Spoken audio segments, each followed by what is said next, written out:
ষড়যন্ত্র থেমে নেই এবং এই নির্বাচনও কিন্তু খুব সহজ নয়।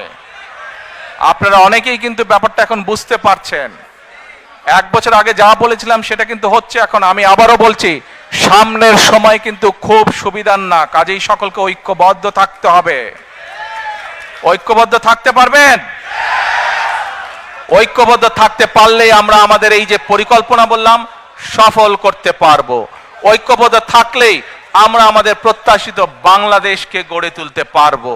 ঐক্যবদ্ধ থাকলেই আমরা বাংলাদেশের জবাবদিহিমূলক ব্যবস্থা গড়ে তুলতে পারবো। এই ব্রিটেনে যে আপনারা আছেন, এই দেশের জবাবদিহিমূলক ব্যবস্থা আছে বলেই এই দেশের মানুষ তার ন্যায্যতা থেকে বঞ্চিত হয় না।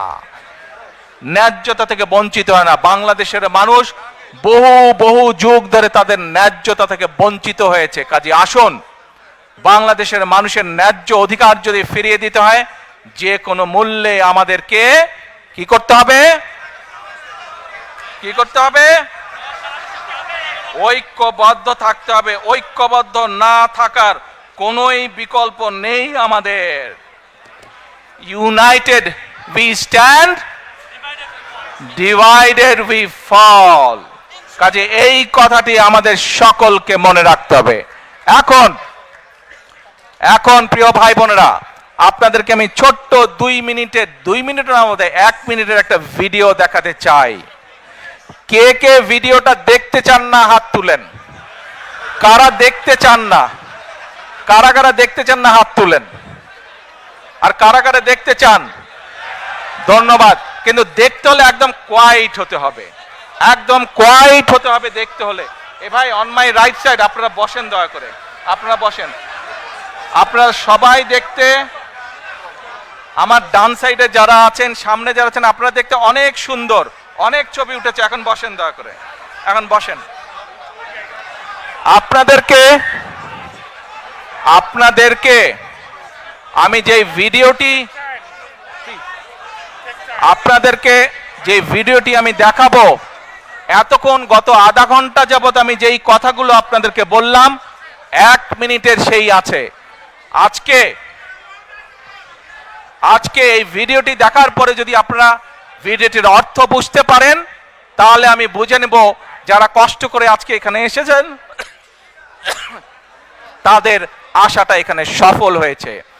এই ভিডিওটি দেখে যদি এর অর্থ আপনারা বুঝতে পারেন, তাহলে আমি বুঝবো আগামীর প্রত্যাশিত বাংলাদেশ গড়ে তোলার জন্য আপনারা শপথবদ্ধ। আর যদি বুঝতে না পারেন, দুর্ভাগ্যজনক ব্যাপার। এখন আমি আমার বক্তব্য শেষ করব, তবে বক্তব্য শেষ করার আগে এবং ভিডিওটি দেখানোর আগে আপনাদের সকলকে আমি একটি বিনীত অনুরোধ করতে চাই। করব? সত্যি? আচ্ছা, কি সেই বিনীত অনুরোধ? প্রিয় ভাই বোনেরা, আপনাদের সাথে আমি 18 বছর ছিলাম। বিভিন্ন সময়ে বিভিন্ন অনুষ্ঠানে অনেক মানুষের সাথে দেখা হয়েছে। আপনাদের সাথে বহু স্মৃতি আমার রয়ে গিয়েছে। আপনাদের সাথে বহু দুঃখ কষ্ট আমি শেয়ার করেছি। আপনারা বিভিন্ন সময়, আমার বক্তব্যের শুরুতেই বলেছি, যুক্তরাজ্য সহ বিভিন্ন দেশের প্রবাসী, বিশেষ করে যারা জাতীয়তাবাদী, বাংলাদেশি জাতীয়তাবাদের রাজনীতিতে বিশ্বাস করেন, আপনারা বহু মানুষ বিভিন্ন সময় আমার পরিবারের, দলের বিপদের সময় আমাকে মানসিকভাবে সাহস দিয়েছেন, সহযোগিতা করেছেন, সমর্থন জুগিয়েছেন। আজকে বিশেষ করে লন্ডনে যারা আছেন, বিশেষ করে তোমরা যারা ইয়াং আছো, ছবি তোলার জন্য পাগল হয়ে যাচ্ছ, প্রত্যেকের কাছে আমার একটি অনুরোধ, 25 তারিখে ইনশাআল্লাহ আপনাদের দয়া, আল্লাহর রহমতে আমি দেশে ফিরে যাব। কিন্তু এখানে উপস্থিত, এই ঘরে উপস্থিত প্রত্যেকটি মানুষের কাছে আমার অনুরোধ, দয়া করে কেউ আপনারা এয়ারপোর্টে সেদিন যাবেন না। দয়া করে কেউ আপনারা এয়ারপোর্টে যাবেন না আপনারা।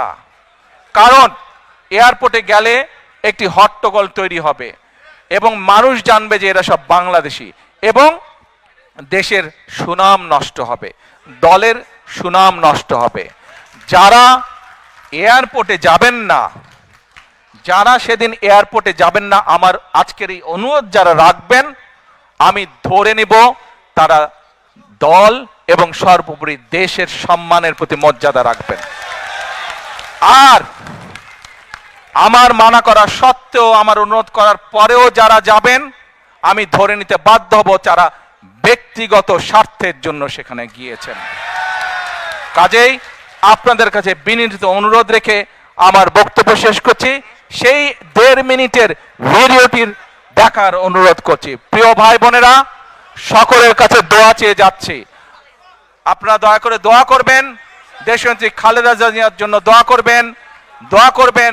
আপনাদের সামনে যে পরিকল্পনা তুলে ধরেছি, আল্লাহ যাতে আমাকে তৌফিক দেন দেশ এবং দেশের মানুষের জন্য সেই কাজগুলো যাতে সম্পূর্ণ করতে পারে। আল্লাহ হাফেজ। বাংলাদেশ জিন্দাবাদ, বাংলাদেশ জাতীয়তাবাদী দল জিন্দাবাদ। আসসালামু আলাইকুম।